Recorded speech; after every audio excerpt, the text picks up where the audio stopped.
Deputado Pedro Filipe Soares, agradeço-lhe também as questões que coloca e começo por responder às questões que colocou em relação à saúde. De facto, já assistimos nesta Assembleia da República a reações verdadeiramente abespinhadas de membros do Governo quando o PCP confrontou o Governo com a acusação de que a política de saúde deste Governo está a conduzir portugueses à morte antecipada.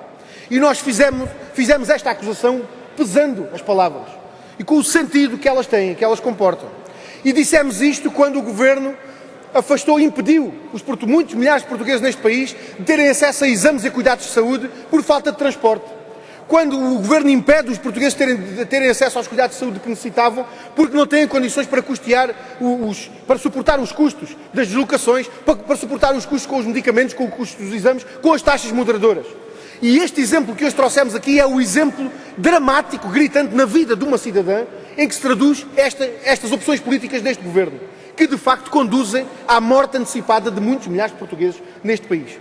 E ao exemplo que demos, podem associar-se esses que referiu do Distrito de Aveiro, mas podem associar-se outros. Nesta época natalícia, no Distrito de Évora e no Distrito de Porto Alegre, nós tivemos exemplos concretos do falhanço da estrutura de emergência na resposta à situação de emergência, situações das quais decorreram a morte de vários cidadãos, e em que tínhamos viaturas de emergência VMER ou helicópteros com escalas em branco, porque não há profissionais, porque não há meios para assegurar escalas 24 horas dos meios de emergência que é preciso para socorrerem as pessoas em situação de emergência. E este é o retrato dramático de uma realidade em que de facto se confirma que a política de saúde deste Governo está a conduzir muitos portugueses à morte antecipada.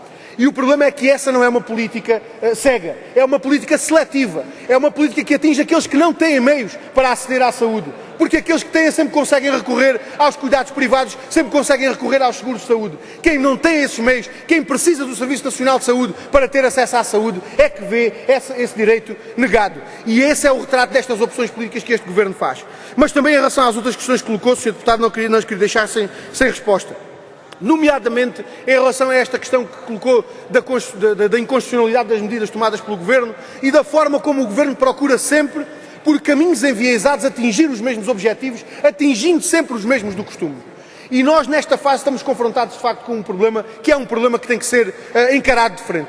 E que é o problema do discurso que o Governo vai procurando fazer, anunciando lá para meados deste ano o desaparecimento de todos os nossos problemas porque a Troika se vai embora, identificando a Troika como o responsável pelas medidas que têm sido aplicadas nos últimos 3 anos. Não é a Troika o responsável, não são as 3 instituições da Troika as responsáveis pelas políticas.